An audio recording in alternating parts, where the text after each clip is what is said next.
So guys, as a feedback from the previous video, what I was doing is I was reading the brightness of this LED once every 6 minutes throughout this LDR, which is an analog light sensor.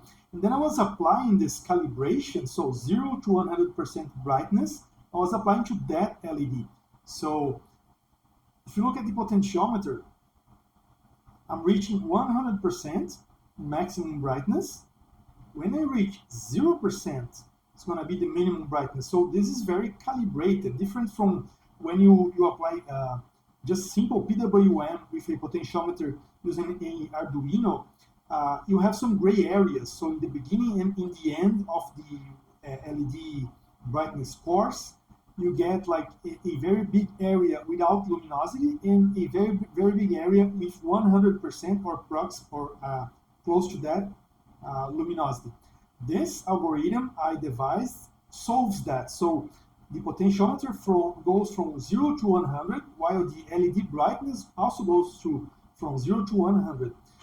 What's happening actually in the calibration is this. So from 0 to 4096 in the LDR, which is like a 12 bits LDR reading, I go from 2800, which is like environment luminosity, to 3288, which is like full LED brightness. So there's only like 400 out of the 4096 integers that are useful for the LED brightness.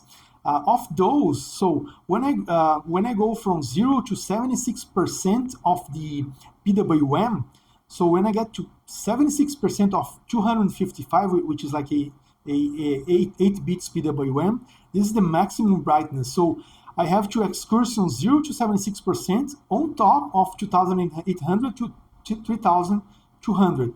This is what's happening in here. Let me show you.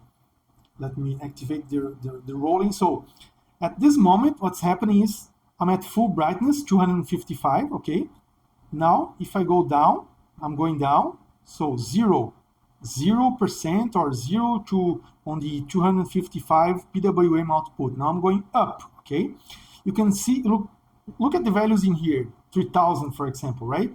If I go to 100%, it's 3288, exactly what we saw on top there. If I go to 0%, it's 2804, exactly what we saw in there. So we're effectively using only a small part of the PWM and the analog reading to go the LED from 0 to 100% luminosity, so light emission, okay?